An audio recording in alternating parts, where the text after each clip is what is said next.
मतलब ये हुआ कि जब गोपियों का मन परमात्मा में पड़ा तो उनको परमात्मा के सुख में ही आसक्ति हो गई। इंसान का आसक्ति का स्वभाव तो है ही, अपने सुख में उसकी आसक्ति है। तो जब गोपियों की मैं छूटी तो उनको परमात्मा के सुख में ही अपना सुख भासने लगा। अगर थोड़ा सा विचार करो, उपासक और आसक्त एक से नजर आते हैं। फर्क कहाँ पर है? जो संसार में आसक्त है वो अपने स्वार्थ के लिए आसक्त है, और जो परमात्मा का उपासक है वो परमात्मा के सुख में आसक्त है। गोपियों को कोई भी चेष्टा है उनकी, देखो किसी भी चेष्टा में अगर मूल हमारा स्वार्थ होता है वो परिणाम में दुख बन जाता है। अगर परमार्थ होता है मूल में किसी भी चेष्टा के, वो प्रेम बन जाता है। गोपियों का प्रेम दिखेगा तुम्हें ऐसा जैसे उनकी भगवान में आसक्ति है। इसीलिए मैंने कहा उपासक और आसक्त एक से नजर आते हैं, लेकिन फिर भी अंतर है। गोपियों के मूल में अपना सुख बिल्कुल भी नहीं है। प्रीतम का सुख ही उनका सुख है, उनकी इसमें आसक्ति है। गोपियों को खोजो ना, कृष्ण के सिवाय कुछ नहीं मिलता। राधा की सखियों को खोजो, राधा के सुख के सिवाय कुछ नहीं मिलता। मूल देखो उनका, गोपियों का मूल देखो। कृष्ण के सिवाय कुछ ढूंढ सकते हो उनके अस्तित्व में? नहीं ढूंढ सकते हो। राधा की सखियों को देखो, वहां पर केवल राधा का सुख या राधा कृष्ण दोनों का सुख, उनकी भावना ये है। तो प्रेम भी आसक्त तो बना रहा है, उपासक भी आसक्त हो रहा है, लेकिन ये उसका मिलाप है अपने प्रीतम से, कि उसके अंदर की भावना जो है वो बदल जाती है। अब उसको प्रियतम का सुख ही अपना सुख लग रहा है। ये आसक्ति हो गई उनकी एक तरह से, गुम हो गया ना नाम रूप। भगवान शंकर गए जब रास में प्रवेश करने के लिए, तो रास्ते पे रोक दिया गया। बोला तुम ये सब सामान लेके अंदर नहीं जा सकते, ये सांप बिच्छू ये सब उतारो, यहाँ पे उतार दिया। फिर त्रिशूल वगैरह जो था बोला ये भी दो, वो भी ले लिया। शंकर जी सब सामान देते देते कहते हैं जानती हो हम कौन हैं? हम शंकर हैं। और जब सारा सामान दे बैठे, सखी फिर कहती है आप और शंकर दो अंदर नहीं जा सकते। बोला मतलब? बोला अभी तो आपने कहा मैं शंकर हूं,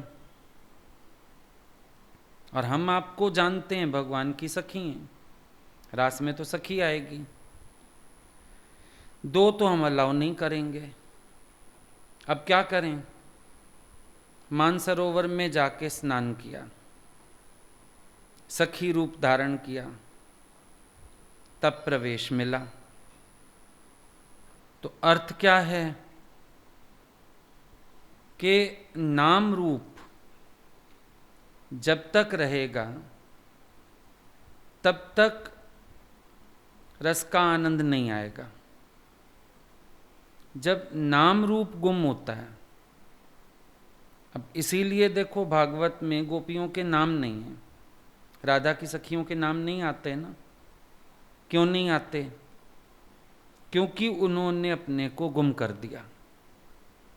जो भगवान के सुख में आसक्त है वो अपने को गुम कर देगा।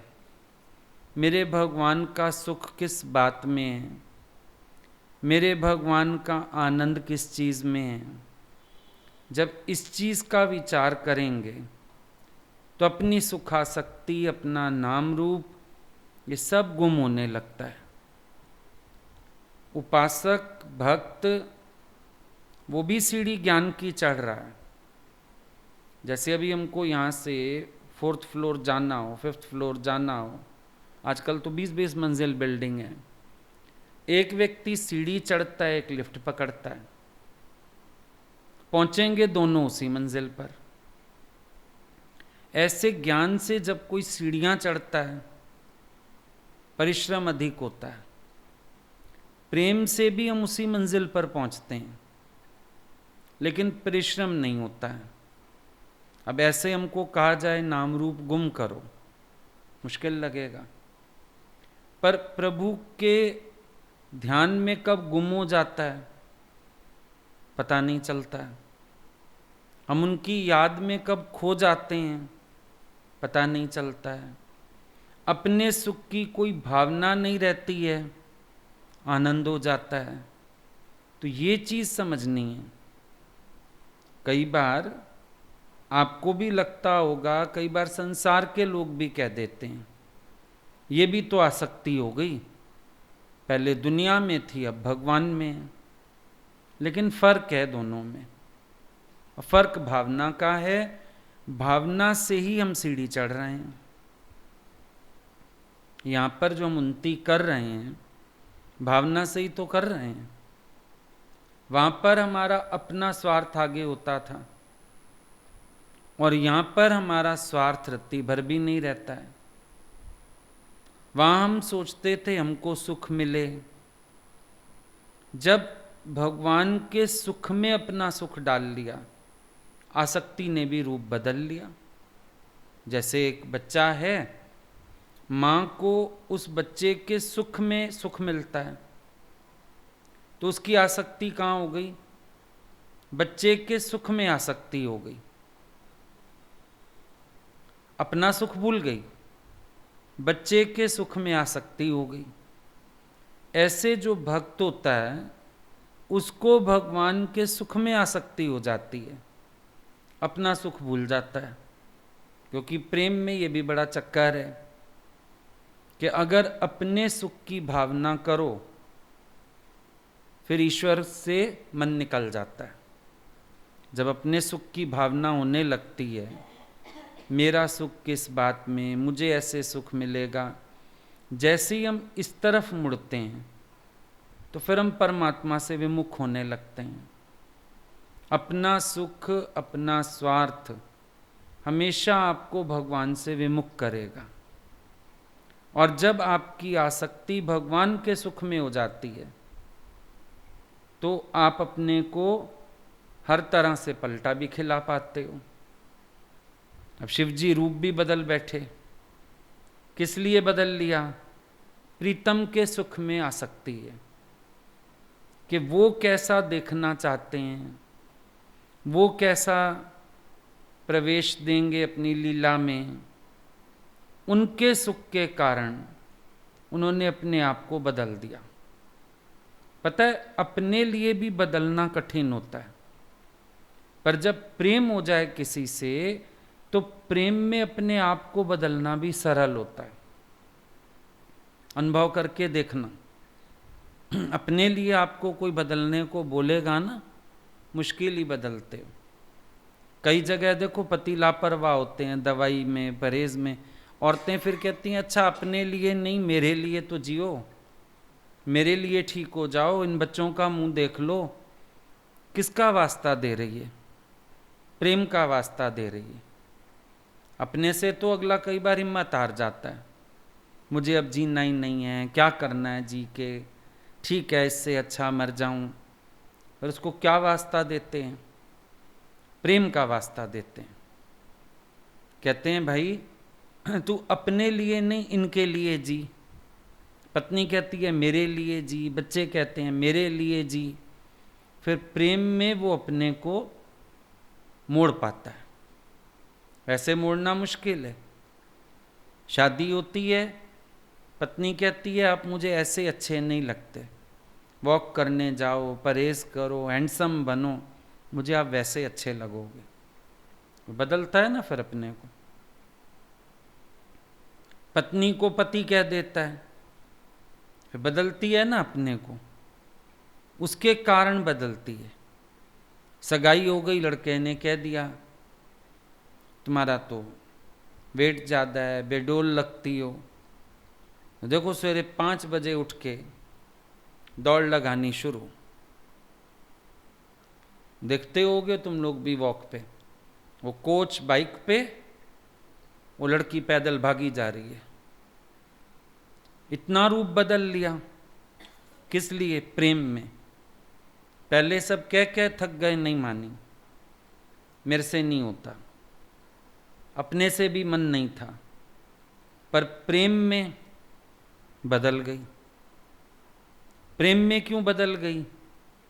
प्रीतम को मैं ऐसी अच्छी लगती हूं, उसका सुख। भाई अब सारा दिन अपने को तो कोई देख नहीं सकता, देखेगा तो अगला। उसके सुख में आ सकती है कि उसकी आंखों को अच्छा लगेगा, मैं उसके साथ चलूंगी, उसको अच्छा लगेगा। उसने अपने को बदल लिया। जब मुझे प्यार होता है भगवान से, अपने गुरु से, तो विचार सारा दिन यही रहता है, उनको मैं कैसा अच्छा लगूंगा। उनके सुख में आ सकती है ना, क्योंकि इतनी प्रेम की भावना हो जाती है कि मेरे किसी चेष्टा से, शब्द से वहाँ पीड़ा नहीं पहुँचनी चाहिए। सारा समय यही ख्याल रहता है। अब सखियाँ सारा दिन क्या ख्याल रखती हैं? भगवान प्रसन्न रहने चाहिए, अप्रसन्नता का कोई कारण ना बने उनके इर्द गिर्द। सारा दिन यही इंतजाम करती रहती हैं। अब तुम्हें लगेगा इन्होंने कोई भक्ति नहीं की, बंदगी नहीं की, पर ये बहुत बड़ी बंदगी थी। मन नहीं होगा, स्वभाव नहीं होंगे, बातें नहीं होंगी, होगा तो सारा कुछ। संसार से आई थी, लेकिन उनकी प्रसन्नता का इंतजाम करते करते इतनी बदल गई, खुद उनका रूप हो गई। ये भी तो एक बात है भगवान की। एक बात ये भी है कि अगर आप उनके चिंतन में रहते हो किसी भी तरह से, तो आप शनै शनै उनका रूप बन जाते हो, क्योंकि उनका नाम भी पावन, धाम भी पावन, उनका रूप भी पावन, उनकी वाणी भी पावन। जब आप सारा समय उस पावनता में रहते हो, लगेगा ये सखियां कृष्ण की प्रसन्नता के इंतजाम में रहीं, पर प्रसन्नता के इंतजाम में सखियां कृष्ण के ध्यान में रहीं। कृष्ण के ध्यान में रहीं तो कृष्ण तो हर तरह से सधे हुए, हर तरह से प्रेम स्वरूप, उनकी तो बात ही अलग है। सखियों में धीरे धीरे वो गुण स्वभाव जागने शुरू हो गए। संसारिक आसक्ति आपको धीरे धीरे अपने सुख में और आसक्त बनाती है, पर उपासक की आसक्ति उसकी मैं की आसक्ति भी छुड़ा देती है। इतना बड़ा अंतर है दोनों में। चेष्टाएं एक सी दिख रही हैं, दुख सुख एक से दिख रहे हैं, लेकिन अंतर बहुत बड़ा है। एक उपासक, एक आसक्त। आसक्त व्यक्ति, अब समझो पति को पत्नी से सुख की भावना हो गई, आसक्ति है उसकी पत्नी में कि मेरे को सुख देगी, लेकिन इसका टूटने का कारण भी बड़ी जल्दी बनेगा। जिस दिन सुख नहीं मिलेगा लड़ाई हो जाएगी। सुख मिलता रहेगा, आसक्ति बनी रहेगी, बनी रहेगी और बढ़ती जाएगी। ऐसा नहीं कि उम्र बढ़ेगी तो उसकी आसक्ति छूटेगी। बुढ़ापे तक जाते जाते और आसक्त हो जाते हैं एक दूसरे से। वहां आसक्ति का परिणाम देखो, यहां आसक्ति का परिणाम देखो। अगर बुल्ले शाह की आसक्ति पड़ी गुरु में, गुरु को पा सका, गुरु को जी सका। मीरा की आसक्ति पड़ी कृष्ण में, मीरा कृष्ण में समाहित हो गई। राधा की आसक्ति पड़ी कृष्ण में, तो शास्त्रों ने कहा शाम शाम जपते राधा शाम हो गई। पूछन लगी सखियों से मेरी राधे कहाँ खो गई। देखो, आसक्ति तो है, लेकिन आसक्ति की मंजिल कौन सी है? सांसारिक आसक्ति की मंजिल है मनुष्य का अपना पतन। वो अपने सुख में आके अपना पतन कर बैठेगा। जैसे बात आई, राजकुमार गद्दी पे बैठा, नर्तकी की बेटी भी बैठी, वो कहती थी मेरी कमर देख, मेरा हाव भाव देख, मेरा ये देख। उसमें आसक्त होके राजकुमार राज्य भी गवा बैठा, भिखारी भी हो गया और नर्तकी भी छोड़ गई उसको। ये सांसारिक आसक्ति का परिणाम है। अच्छा, आसक्त राबिया भी है भगवान में, देखने में उसकी फकीरी आ रही है, पर उस जैसी अमीरी किसी की नहीं जिसको काबा मिलने आता है। फर्क देख लो, आसक्ति तो दिख रही है, लेकिन एक उपासक की आसक्ति में सबसे बड़ा फायदा ये है कि जिस इष्ट को हम ध्याते हैं, चुनते हैं, वो परम निष्काम है। इसीलिए पतन संभव नहीं है हमारा। हम चढ़ते हैं संसार में, हम जिनके आसक्त बनते हैं उनसे हम गिर सकते हैं, क्योंकि वो सब सकाम है। वो अपने स्वार्थ को ही सब कुछ मानते हैं। अब बंदरिया को अगर पैर में उसके जलन हुई तो उसने अपने ही बच्चे के ऊपर पैर रख के खड़ा कर लिया अपने को, कि बच्चे का चाहे सारा शरीर झुलसे गर्मी में। बंदरिया ने अपने को सेफ कर लिया। संसार में आसक्ति ये है। अब ऐसे तो कहेंगे भाई माँ की ममता सबसे बड़ी। अब बंदरिया ने तो वो भी दिखा दिया, बच्चे को नीचे रख के गर्मी में ऊपर खड़ी हो गई। मेरे पैर ना जलें, बच्चा चाहे पूरा जल जाए, मेरे पैर ना जलें। ये संसारिक आसक्ति है ना। इसके परिणाम इसी तरह के हैं कि अगर आप किसको आधार दो, किसी के सुख की सोचो, वो धीरे धीरे धीरे धीरे आप पे डिपेंड हो जाता है, और बल्कि जब उसको सुख नहीं मिलता वो चिल्लाता भी है। आप उसके सुख में कोई सुकून नहीं महसूस करते, बर्डन लगने लगता है। पहले लव मैरिज करते हैं, शादी के बाद लव खत्म हो जाता है, मैरिज का बंधन रह गया। आसक्त तो दोनों है एक दूसरे में, लेकिन आसक्ति की दिशा बड़ी गलत है ना। दोनों सकाम है। वो उससे उम्मीद रख रहा है, वो उससे उम्मीद रख रहा है, वो उससे चाहता है, वो उससे चाहता है। काम खराब होता जा रहा है। वहां पर कोई स्थिरता, कोई शांति, कोई आनंद, कोई मौज, कुछ अनुभव नहीं होता। परेशानी बढ़ जाती है। यहां पर क्योंकि भगवान परम निष्काम है, बाहर से दिखेगा शायद हम सेवा में हैं, शायद हम ऐसे हैं, पर देखोगे धीरे धीरे अंदर परिवर्तन घटने शुरू हो जाते हैं। कभी दुनिया के किसी आसक्त व्यक्ति ने यह अनुभव नहीं सुनाया होगा तुम्हें कि अगले की आसक्ति में मैं आध्यात्मिक उन्नति कर गया। लेकिन ईश्वर के प्रेम में सारे शास्त्र साक्षी हैं कि आध्यात्मिक उन्नति हुई। बुल्ले शाह रहता है गुरु के पास, गायों की सेवा करता है, भैंसें नहलाता है, उनको चराने ले जाता है। देखने में तो आएगा भाई ये तो गुरु के घर का नौकर बना पड़ा है,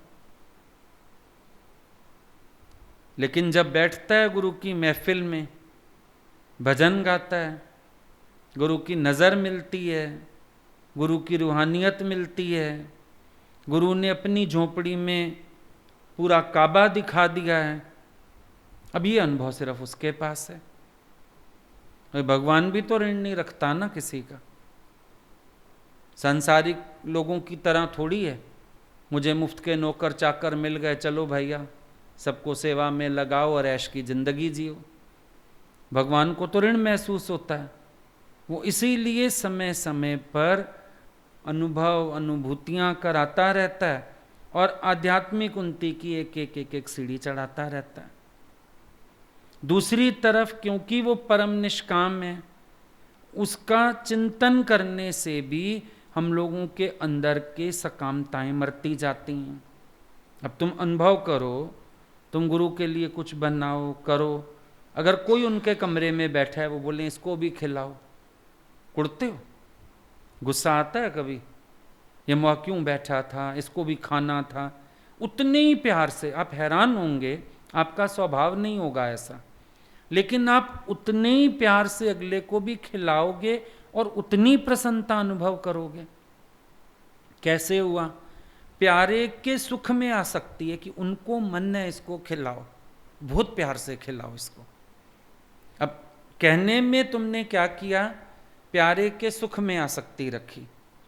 अनुभव तुम्हें क्या हुआ कि तुम सकाम से निष्काम हो गए, तुम सब में उनको देखना सीख गए, तुम सबको प्यार करना सीख गए, क्योंकि वो परम निष्काम है। इसीलिए उनका चिंतन, उनकी सेवा, ये भी हमें लाभ दे के जाती है, हमें फायदा दे के जाती है। ऐसे इन स्वभावों को मारने निकलते हैं ना ज्ञान से, बड़ी दंगल मचती अपने स्वभावों के साथ, शोर होता, खिजते, चिढ़ते। प्रेम प्रेम में देखो ये यात्रा कितनी सुखद और कितने प्यार से पूरी होती जाती है।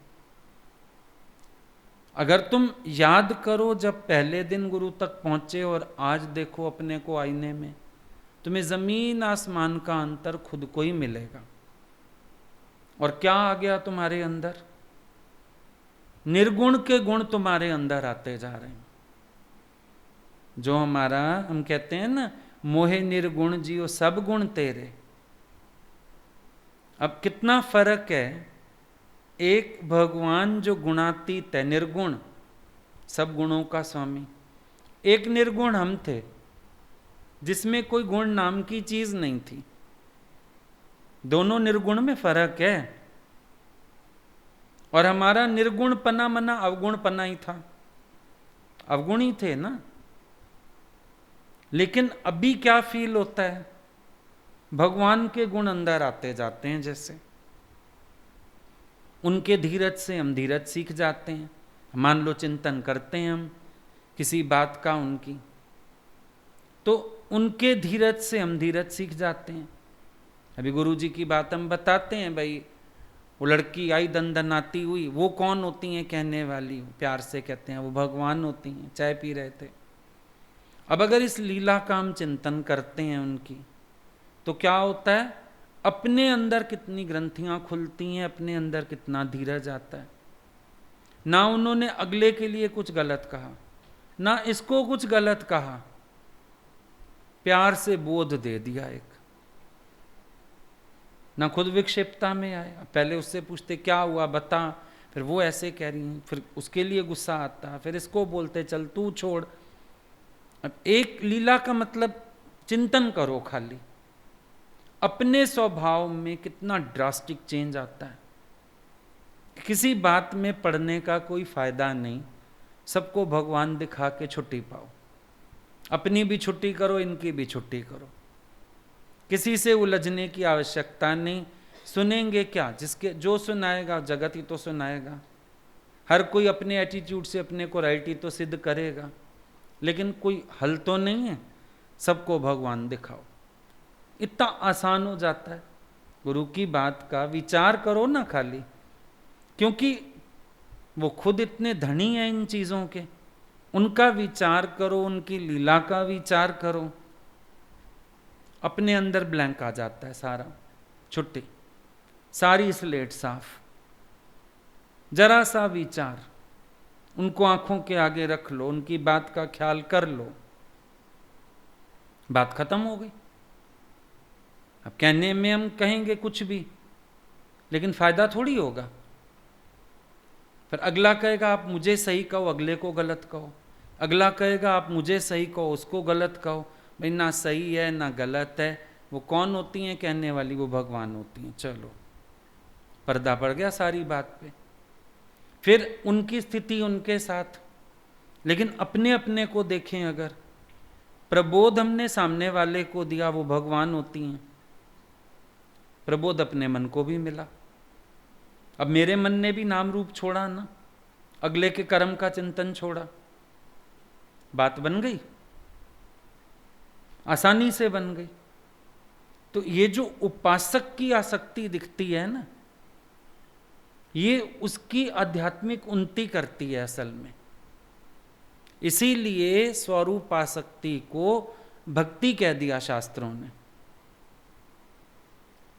कह दिया, शास्त्रों में लिखा स्वरूप आसक्ति के बिना भक्ति नहीं हो सकती। और भक्ति का सही स्वरूप ही यही है।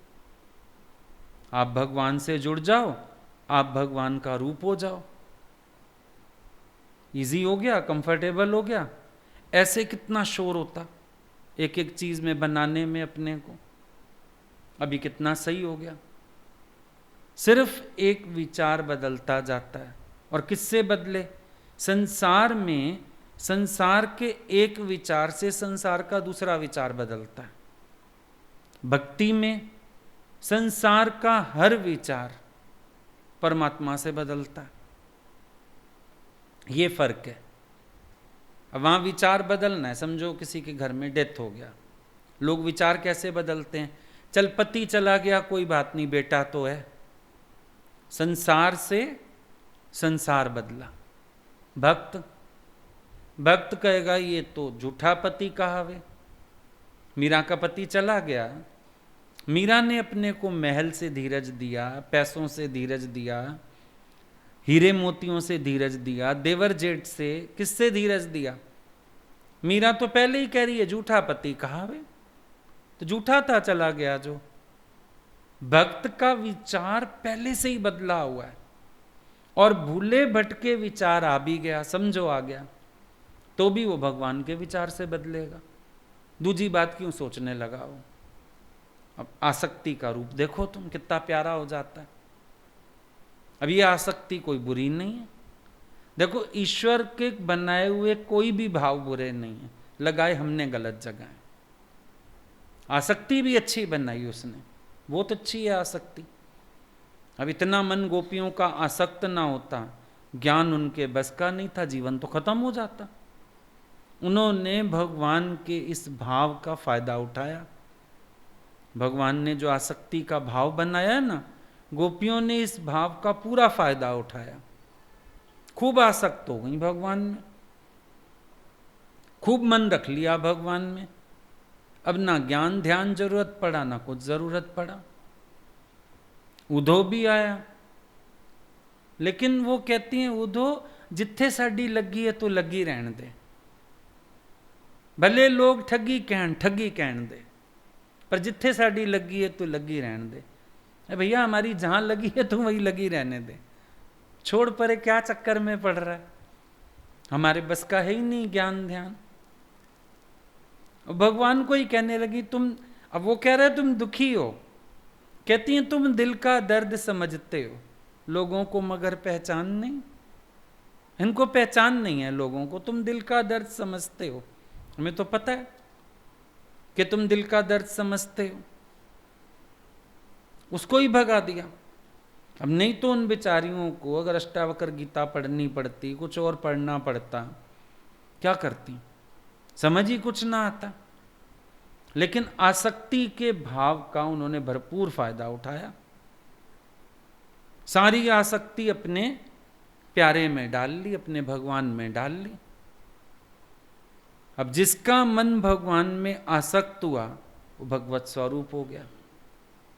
संसार में कोई नहीं होता किसी का रूप। पति पत्नी भी एक छत के नीचे हैं, प्यार भी बहुत है, जिंदगी बीत गई, गुण मिले ही नहीं।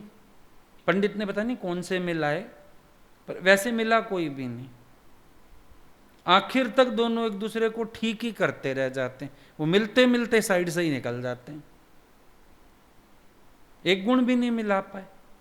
कोई कहे हाँ मेरे को ना पति के साथ रहते रहते गुण, आप समझो पति उदार दिल है, अब पत्नी साथ रहती है, उदारता नहीं सीखेगी, कंजूसी सिखाने में जिंदगी बिताएगी। वो कंजूसी नहीं सीखेगा, वो उदारता सिखाने में जीवन बिताएगा। दोनों अपने अपने किले पे, मोर्चे पे अड़े हुए हैं। फतेह कौन करेगा? कोई भी नहीं, फतेह मौत करेगा।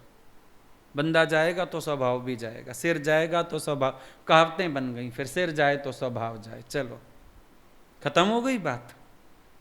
आसक्त तो थे, लेकिन अपने अपने स्वार्थ में आसक्त हैं। दिखती है वहां आसक्ति, दिखती है दूसरे में, होती है अपने स्वार्थ में।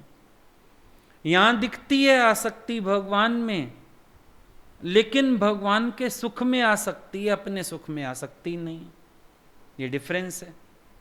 अपने सुख में आसक्ति है, उसके लिए सामने वाले में आसक्ति है। और सच्चा प्यार क्या कहता है? सामने वाले के सुख में आसक्ति हो इसलिए प्यार हो। डिफरेंस यहां आ जाता है।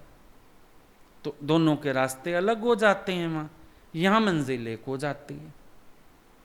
यहां हमने कहा भगवान के साथ रह के सहज ही उनके गुण जीवन में आ गए।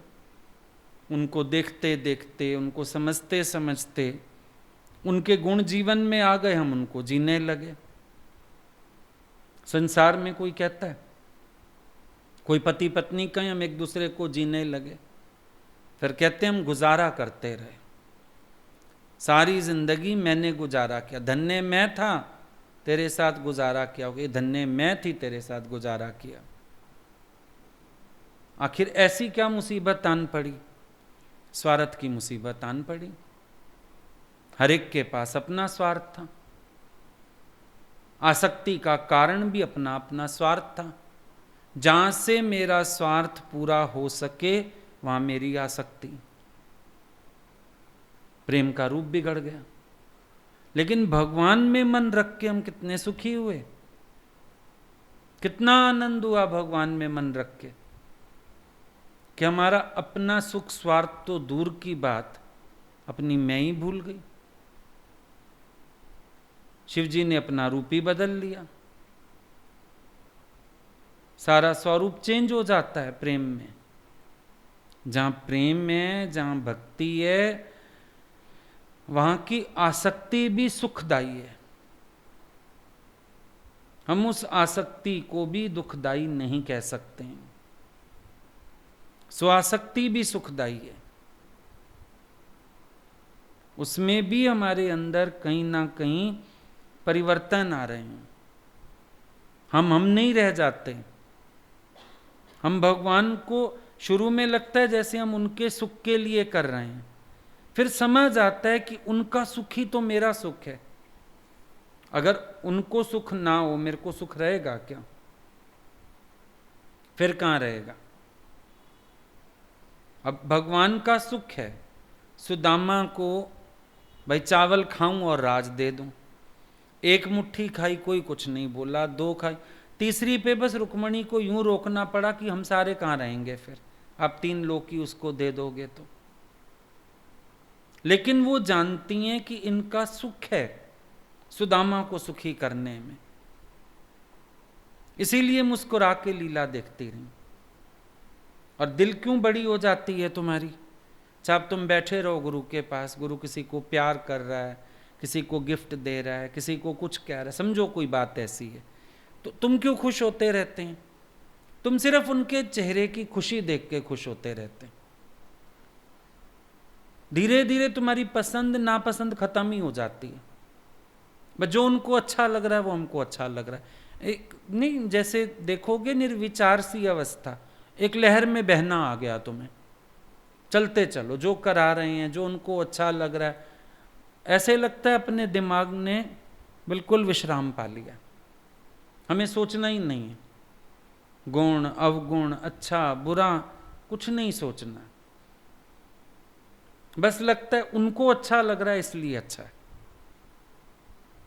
कई बातों पे कई बार कोई सवाल भी कर देगा ना, आपके पास सच में इस बात के ऊपर जवाब नहीं होगा, क्योंकि बुद्धि चलनी बंद हो जाती है, लॉजिक्स भी नहीं होते, कई बार लगता है बस उनको अच्छा लग रहा है शायद इसीलिए, बस इससे ऊपर मेरे पास बात ही नहीं है कहने को। फील करके देखो, ये इस आसक्ति का परिणाम जिसने निर्विचार कर दिया।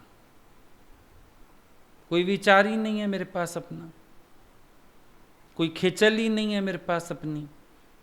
मजा तभी आता है इस मार्ग पर चलने का जब अंदर वाला खेचलों से छूटे और हर वक्त आनंद अनुभव करे, प्रसन्नता अनुभव करे, हर वक्त एक खिलावट बनी रहे, खुशबू आती रहे प्रेम की। एक भी पल ऐसा ना हो जब अंदर से खिलावट खत्म हुए। खिलावट होनी चाहिए, जबरदस्त खुशी होनी चाहिए, हर वक्त झूमते रहो, प्रफुल्लित रहो, आनंद में रहो, क्योंकि उसी में प्यारे का चिंतन टिकता है। तुमको पता है घुटन में कोई भी नहीं बैठ सकता, और जितने बड़े घर में कोई रहता हो उतना ही हम देखते हैं भाई ये इतनी छोटी जगह कैसे रहेगा। अब भगवान बेहद के मालिक, पूरी सृष्टि में ओतप्रोत, अगर मैंने दिल में कोई घुटन रखी, उनका दम घुटेगा, वो भाग जाएंगे। तो मेरे अंदर की भी दीवारें, हदें टूट जानी चाहिए और उनका वासा हो जाना चाहिए, और उनके वास की पहचान कभी पहचानना हो ना, मैं उनके प्रेम में हूं या नहीं हूं, देख लेना 1 मिनट भी मूड ऑफ ऑन होती है, तुम प्रेम में नहीं हो, तुम प्रेमी नहीं हो। जब तुम्हें हर वक्त उनका प्यार ऐसे लगे तुम एक बच्चे की तरह चहचहा रहे हो, जैसे बारिश आई, कुछ आई, पशु पक्षी सब चहचहाने लगते हैं, खुश हो जाते हैं, नया जीवन आ गया जैसे। भगवान जीवन में हैं, इसकी सबसे बड़ी पहचान तेरा मन हर समय चहचहाता रहेगा, शोक का कोई कारण ना मिले, निराशा का कोई कारण ना मिले, उदासी का कोई कारण ना मिले, तब समझना मैं उनके प्रेम में आया हूं, उनका प्रेम मेरे जीवन में उतरा है, उनका प्रेम लगा है मुझे, क्योंकि मेरे पास कुछ है ही नहीं। ऐसी भावना बन जाए, हर वक्त बस वही सिमरन, वही चिंतन, कहाँ अपने स्वभाव, कहाँ अपनी बातें, कहाँ अपने विकार,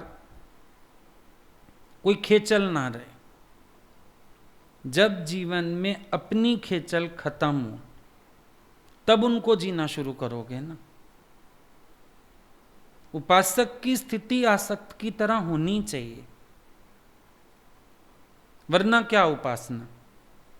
कहते होंगे लोग मीरा को भी, लो कोई ये भगवान में भी कोई आसक्ति रखता है, कोई ऐसे रोता है क्या भगवान के लिए? संसार के लिए रो लो, भगवान के लिए नहीं। लेकिन मीरा अपनी आसक्ति के सदके ही तो जीती है, सारी दुनिया से जीत गई वो इस आसक्ति के सदके। सारा मन निकाल के भगवान में डाल दिया, हंसना भी उनके लिए, रोना भी उनके लिए, श्रृंगार भी उनके लिए, नाचना भी उनके लिए, गाना भी उनके लिए। वो अंदर हैं ही हैं हर समय, दिल दिमाग में छाई हैं हर समय। उपासक हो तो ऐसा हो। ये कैसी उपासना कि थोड़ी देर तो भगवान ध्यान में आ जाएं, कि थोड़ी देर बाद संसार में मन घूम रहा, थोड़ी देर तो भगवान प्यारे लग गए, थोड़ी देर बाद फिर हलचल आ गई जगत की। ये क्या है? कभी इतना प्रेम आ गया अंदर, भगवान पे वारी जा रहे हैं, कभी फिर ऐसा आ गया मन में कि लग रहा है कि नहीं, आज तो हमारा जाने का भी मन नहीं, मिलने का भी मन नहीं, अच्छा हम तो कहीं दूरी चले जाएं। ये कोई चीज़ें थोड़ी हैं प्रेम में। प्रेम तो प्रेम है, घटत बढ़त ये सब उसका स्वभाव नहीं है। जैसे सुनते हो ना, आत्मा घटती बढ़ती नहीं है, प्रेम भी घटता बढ़ता नहीं है, एक सार प्रेम की खुशबू एक सार आती रहती है। ये नहीं कि कभी आ रही है कभी रुक गई, ये वो प्रवाह नहीं है जो रुक जाए, ये नाली नहीं है कभी पानी आ गया कभी रुक गया, ये नदी है जिसका प्रवाह कभी रुकता ही नहीं है, कंटिन्यूअस। प्रेम के प्रवाह, प्रेम के बहाव लगातार चलते हैं और चलते ही रहते हैं। इसमें कोई बांध नहीं आ सकता, इसमें कोई रुकावट नहीं आ सकती, इसमें कोई शोर नहीं हो सकता। ये तो कब अपने आप ही हम अपने को गुम करके बस परमात्मा को प्रकट कर बैठते हैं, ये भी नहीं पता चलता, और मजा उसी में।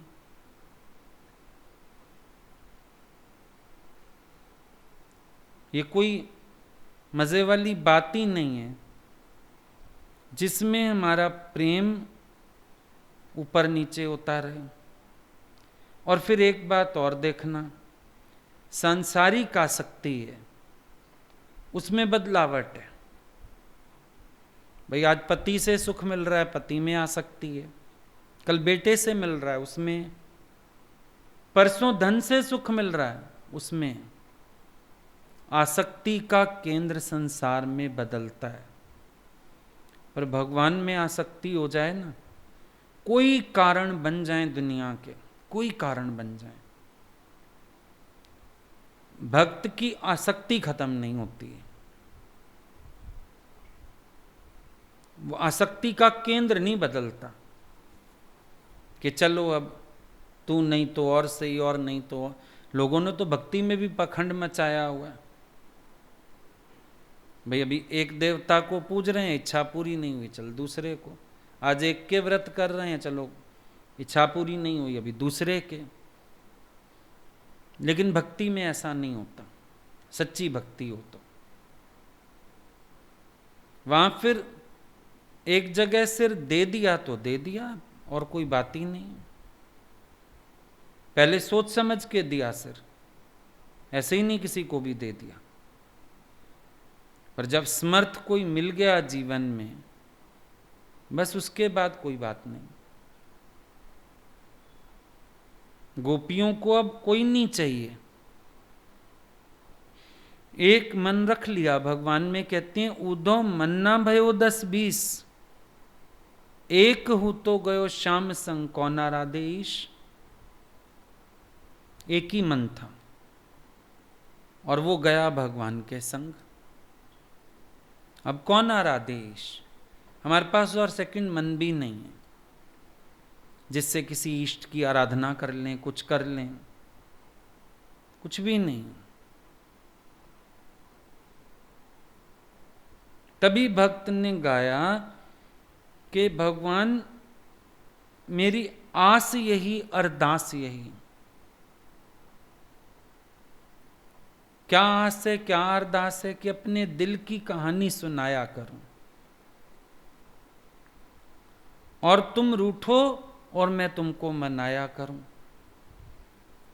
मेरे रोने पे आए जो तुमको हंसी, तो मैं रो रो के तुमको हंसाया करूं। अब ये कोई आसक्ति बोल सकता है? जिसके पास ये बुद्धि नहीं है। हनुमान जी के सिंदूर लगाने से पागलपन है एक तरह का। राम जी को हंसी आ गई, अगले ने सिंदूर उतारना मंजूर ही नहीं किया। उस दिन के बाद से हमें भगवान को हंसी आ गई। तभी जो भगवान में आसक्त होते हैं लोग उनको पागल कहते हैं। कहते तो कभी कभी अपने घर के लोगों को भी हैं। शादी हो जाए ना बेटे की तो माँ क्या कहती है, बेटा तो पागल ही हो गया इस लड़की के पीछे। कह तो वहां भी लेते हैं पागल, पर फिर भी वहां होश है इसलिए नहीं कहते। भक्तों के तो नाम पड़ जाते हैं पागल।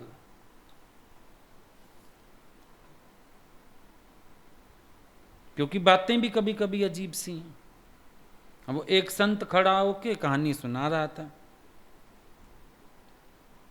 अपने जीवन की कहानी सुना रहा था, और क्या कहता है दूसरे संत को कहानी सुनाते हुए, बस इस रास्ते पर मत जाना, इस रास्ते पर जो गया वापस ना आया। लोग कह रहे हैं पागल है, रास्ते में क्या? सच में रास्ते में कुछ नहीं, लेकिन उस रास्ते पर उसको उसका प्रीतम मिला था, वो लौट नहीं पाया बेचारा उसके बाद। तो कह रहे इस गली मत जाना, यहां से वापस नहीं आ सकते। लोग उसको पागल कहते हैं, लोग उस पर हंसते हैं, लेकिन उसकी बात तो एकदम ठीक है, उसकी भाषा एकदम ठीक है। भजन नहीं आता पागल बाबा का, इस गली मेरा शाम बसे, इस राह से मत जाना, वो राही रुक जाना। रोकता है सब जाने वालों को, इधर से मत जाओ, ये शाम बड़ा छलिया है, शाम भोला भाला है, सब उसने बातें बता दी। लोग तो पागल ही कहेंगे, लेकिन भक्त इतना आसक्त हो गया भगवान में, अब वो हट नहीं सकता। विवशता, प्रेम माना विवशता,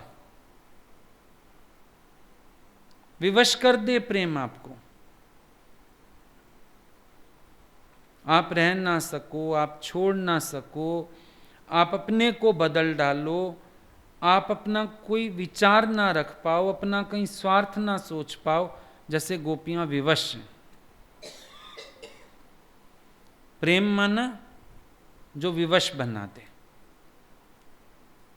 ये आसक्ति विवशता की स्थिति पे ले आती है। अब लोगों से अगर बात करोगे तो लोग कहेंगे अरे इसमें क्या है, तुम अपना छोड़ो और आगे चलो। लोग ये कह सकते हैं भाई तुम छोड़ो और आगे चलो, तुम्हें क्या करना उनके चक्कर में पड़ के। लेकिन वो नहीं समझ सकते ना कि हम वो स्थिति से ही आगे निकल आए। जब दिल से प्यार हो, आकर्षण हृदय में हो, तो ये विचार थोड़ी रहता है कि कितना बढ़ना है, कितना आगे चलना है, कितना भगवान में मन रखना है। नापतोल थोड़ी रहती है। और जब सोचा समझा जाता है तो प्रेम नहीं होता, प्रेम होता है तो ये सब सोचा समझा नहीं जाता। प्रेम तो प्रेम है, उसके पास सोचने समझने की बुद्धि कहां से आई? उसके पास अपने कोई ख्याल करने की बुद्धि कहां से आई? उसके पास अपना कोई थॉट कहां से आया? है ही नहीं उसके पास। तो वो तो खुद ही नहीं जानता मैं कहां हूं। तुम देखोगे भक्त तुम्हें इस दुनिया में रहते हुए भी इस दुनिया में नहीं मिलेगा। वो हर समय अपने प्यारे के साथ है, एक पल भी अलग नहीं है। ये बातें कोई सुनी सुनाई नहीं है, मैं जिथे जिथे जावा गोपाल मेरे नाल, पर ये सच बात है। जहां जाओ जहां रहो, ये भगवान मेरे साथ ही साथ है,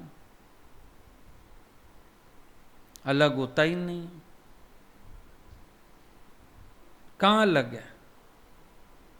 अब मेरा ख्याल है जो दूर कर देता है, मेरा ख्याल है जो नजदीक कर लेता है। पर जब ये ख्यालों की माया भी बीच में ना रहे तो पास ही पास है। ये दूर और पास का अनुभव कैसे होता है? ख्यालों के कारण। अपने मन में आकर्षण विकर्षण दो चीजें हैं, तो पास दूर होता रहेगा। अपने मन में एक ही आकर्षण रह जाए प्यारे का, पास दूर की बात ही खत्म हो जाएगी। फिर ना तू मुझसे जुदा ना मैं तुझसे जुदा। अब जुदाई की बात क्या करें? अब आसक्त भाव को अगर देखो तो राधा इतना वियोग सह रही है, गोपियां इतना वियोग सह रही हैं, पर प्यारे के सुख का विचार करके शांत बैठी हैं। वो तो सुखी है ना, वो तो राजा बना बैठा है ना, मिलने भी नहीं जा रही इस चक्कर में कि उसके सुख में खलल ना हो जाए, उसकी इंसल्ट ना हो जाए कि कौन मिलने आ गया है, ये इन लोगों से उठता बैठता था क्या, ऐसा कुछ ना होने लगे। इस चक्कर में मिलने भी नहीं जा रही हैं। ये प्यारे के सुख में आ सकती है, अपना सुख कहीं नहीं। अपने सुख की तो भक्त कामना भी नहीं कर सकता, ख्याल भी नहीं कर सकता, पर उनका सुख सर्वोपरि है और उनके सुख में मेरा सुख है। घर गृहस्थी में भी तुम्हें आती हैं ये चीजें। बच्चे तुमको नहीं पूछते, कहते हमको ना पूछें, ना आए जाएं, कोई बात नहीं, आपस में तो खुश हैं ना, हम इस बात पे खुश हैं, अपनी गृहस्थी अच्छी चला रहे हैं, अच्छा कमा रहे हैं, अच्छा खा रहे हैं, चलो खुश हैं। हालांकि खुश हो नहीं, मन को तसल्ली दे लेते हो, या एक ये हो जाता है चलो हम पे कोई बर्डन नहीं है, पर एक दुख तो लगता रहता है कि हमको पूछते ही नहीं है, इंसल्टिंग भी लगता है। 4 जगह हमको जाके मुंह नीचा करना पड़ता है, हमको सुनना पड़ता है। फिर औरों को देख के भी मन चलता है कि इनके बच्चे कितना अच्छा पूछते हैं, रखते हैं, और एक ये हमारे देखो अपने स्वार्थ के अलावा कुछ सोचते ही नहीं हैं। आती हैं बातें मन में वहाँ पर फिर भी एक बात है, अपने को संतुष्ट कर लेते हो कह के कि चल आपस में खुश हैं ना, आपस में निभा रहे हैं ना, चलो ठीक है, हम भी खुश हैं इस बात में। वहाँ तो फिर भी एक मजबूरी वाली बात, कॉम्प्रोमाइज। पर इस मार्ग पर देखोगे आपको ये नहीं लगता, आपको कॉम्प्रोमाइज नहीं लगता। यहाँ पे ये लगता है कि सच में प्यारे के सुख में ही मेरा सुख है, कोई बात नहीं। वो मस्त हैं तो उनको देख के मैं मस्त हूं। बच्चा सो रहा हो ना, माँ को कितना ही प्यार आ रहा हो, बस सोए बच्चे को निहारती रहती है, खुश होती रहती है, सोए बच्चे को देख के भी खुश हो रही है। ये प्यार है। ये नहीं कि मेरा प्यार करने को मन कर रहा है चूटियां काट के उठा दूं उसको, वो कोई दूसरा आएगा वो कर सकता है, ऐसा माँ नहीं कर सकती। वो बस इंतजार करती है, क्योंकि बच्चे के सुख में उसको सुख है। बच्चा प्यार से सो रहा है, बच्चा मुस्कुरा रहा है सोए सोए, बच्चा कितना प्यारा लग रहा है सोया हुआ, बस इसमें ही सुख है। ऐसे भगवान के भक्तों को हमेशा भगवान के सुख में सुख फील होता रहता है। तू खावे निहालो मां में, खाया भगवान ने, निहाल तुम क्यों हो रहे हो। ये प्रेम का देश है, जहां खाए कोई और तृप्त होए कोई और। ये प्रेम का देश है। काजल लगे भगवान की आंखों में, ठंडक आए हमारी आंखों में। ये प्रेम का देश है। ये नहीं कि वो काजल लगाते हैं मैं भी लगाऊं, उनकी आंखों में काजल लगा, वो कजरे वाली आंखें देख के ठंडक गोपियों को आ गई, भक्त प्रसन्न हो गए वो आंखें देख के। अब काजल वहां लगता है, ठंडक यहां आती है, खाया वहां जाता है, तृप्ति यहां आती है, हंसा वहां जाता है, आनंद यहां होता है। देखो ना, ये प्रेम का देश है, जहां प्यारे के सुख में ही अपना सुख है। दूसरी कोई फीलिंग ही नहीं। इससे बड़ा निष्काम क्या होगा?